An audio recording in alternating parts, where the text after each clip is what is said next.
get like, oh, this guy's been Also, through like, some he shit. speaks Russian for no reason. Yeah. Yeah. I just love the aesthetics of like people just saying his name, like what car did he steal? John Wick. Oh, like John Wick, and then, like his name just like puts a scare into people that's just like no other. Like, oh fuck. Like, Yeah. I just love that aesthetic. Like they didn't have. It's funny because they didn't have to tell you that he was like this badass assassin. There's no backstory like, really. It's yeah. just John Wick. Oh. You kind of get his exposition or whatever later on. Yeah. Like once all this stuff is going on, then through other characters telling other characters' stories, you piece it all together. Oh, this happened, you know. But yeah, I think because it doesn't lean on its action and gunplay so early on, and you Right. really get, it really does bond you with that character. Mhm. And when he loses, Daisy and his wife, I feel like they really capture that. And then he does, like you were saying, going back to what you're saying, he takes out his car and they let him into that random lot, and he's doing like, so shit, he can drive really good too. So I don't know.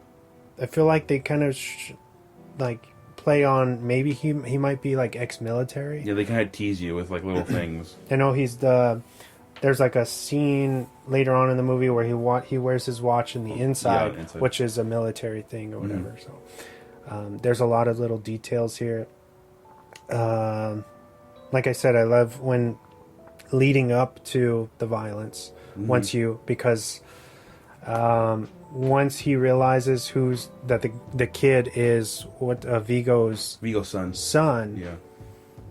He's like, all right, well, I'm gonna go after him. Yeah, and he knows who he is, and that's John Leguizamo's character.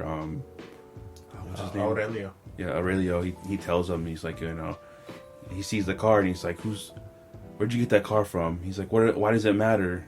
And then he socks him in the face, and he's like, oh, you're done, old man. And then he's like, you work for me.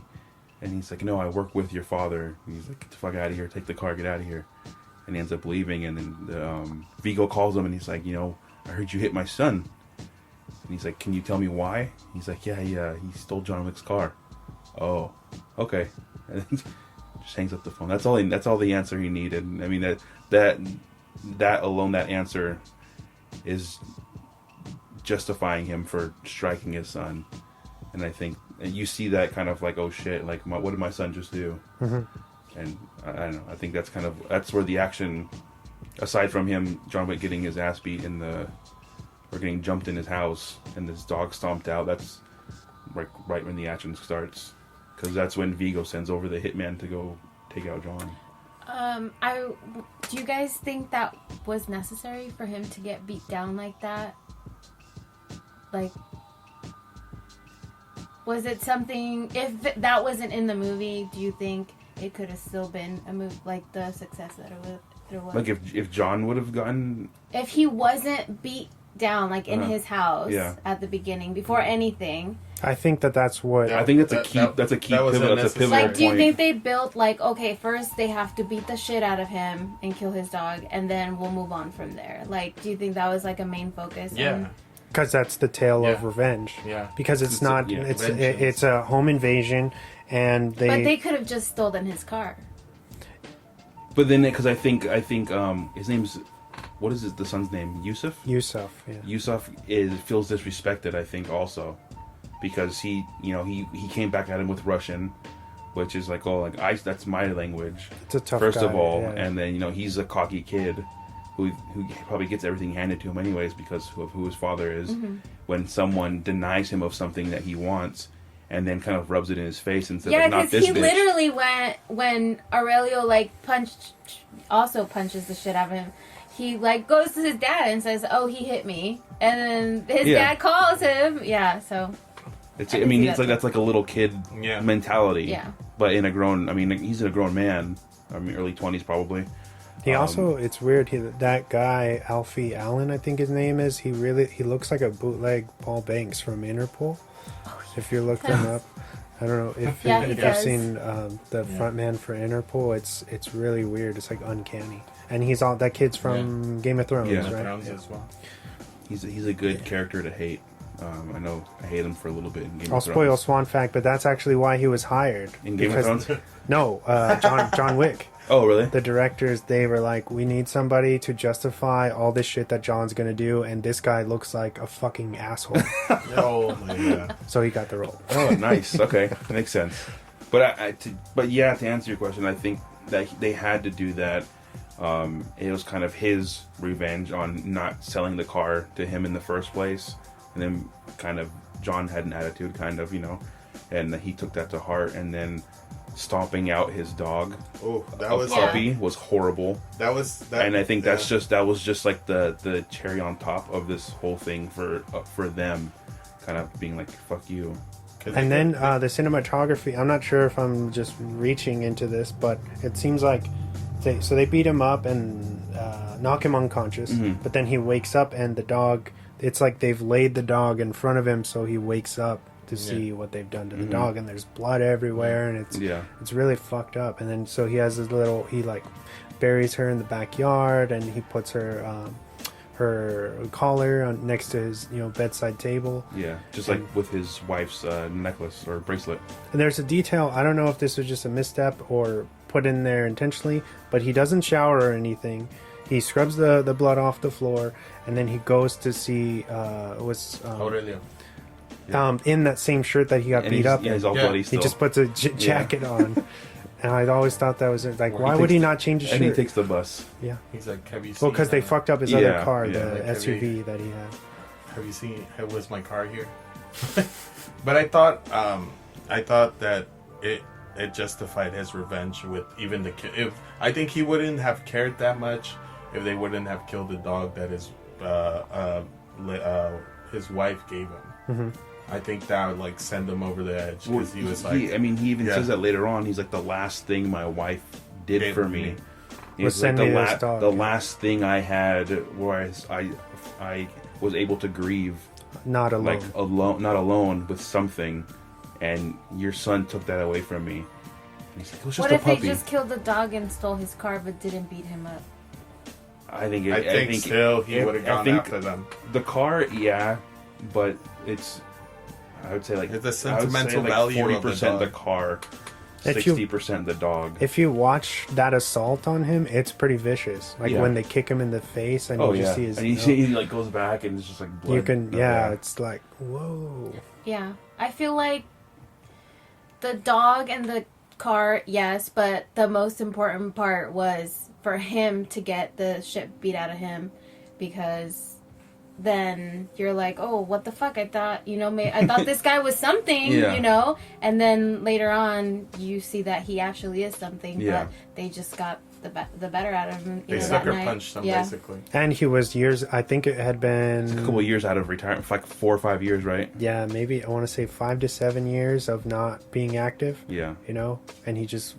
walks up like, oh, what's that sound? And then they fucking, I don't know if you noticed, but they hit him his bat, one arm with a steel bat in like kind of like strategic places. And I don't know. I think it was like 5 years, because I know when he goes to the Continental, he's like, oh, I have some upgrades, and he's like, oh yes. He's like, when did this happen? He's like, oh, about 5 years ago. I assure you, sir, it's not too different. Yeah, nothing is same changed. owner. Yeah. But and that's when we get introduced to Aurelio, Vigo later on, and Vigo, who is Yusef's dad. And then Vigo actually calls John, and says like, "Oh, let's not entertain our savage ways." And then John Wick just hangs up on him. He literally says nothing. He just answers the phone, and he starts talking. Listens He's like, "Hello, for John." like 30 seconds, and then he just hangs up the phone. And then he starts, and then Vigo goes on this. He beats the shit out of his son. He beats the shit out of his son, and he's telling him, he's like, why? He's like, over a fucking dog, like a car. And he's like, oh, you don't know what you did. Like, this is John Wick. He's like, who the fuck is John Wick? Oh. And he's like, I'm not scared of the boogeyman. He's like, no, this is the guy that you that you call You send to kill the boogeyman. fucking boogeyman. Yeah. He's like he's a man of pure determination and focus. If you really look at like all the scenes, this movie is really funny. There's like really comical like stuff. The one that I can think of where the dad when he wants to go call John Wick, he like literally has to open his safe. He puts his glasses on and he like looks for his little address book like an old person. And then he like dusts some dust off of it and then he like puts it out in front of him with his glasses, trying to fucking read the number. Yeah. And then he calls John Wick and then John picks up the fucking the rotary phone. I'm just like, what the fuck? That's really fucking funny. Like that whole scene, I'm just like, that's okay. Yeah, that got me. That's funny. He was already. John was already breaking apart that stuff when he's telling the story. Vigo called him, right? Yeah. Yeah. Okay, so he had already got all that stuff. He was already he hangs up and then he does it. Yeah. As he's telling his son his story, it's like happening in sequence. Yeah. Also, I love when it's a small thing, but when Vigo punches his son Yusef in the stomach and he just throws up. Oh yeah, because he just had given him the drink. Yeah, I think that was intentional too. I think he gave it to him on purpose. And then he's like, "Now clean it up." Yeah. I think really it was good. cause I just saw this movie again for the first time 2 days ago, and since it came out probably, and I was just like, wow, this is so exciting! Like, no wonder it did so good because it just keeps you wanting to see what's gonna happen. It does make you want to like stay with it. But yeah, that scene where he gives his son the drink. And then he, punches him and he throws up all over the floor and he throws him the towel and says, clean it up. Yeah. And I think that's very intentional because it like makes the kid like, dude, like you're nobody right now. You're fucking cleaning up your own vomit, when you could have had somebody clean it up for you, So it's kind of the dad saying like putting him in his place. Yeah, putting him in his place and saying you're fucking nobody. So you fucked up right now. You're a small fish compared to all these other people, or John Wick at least.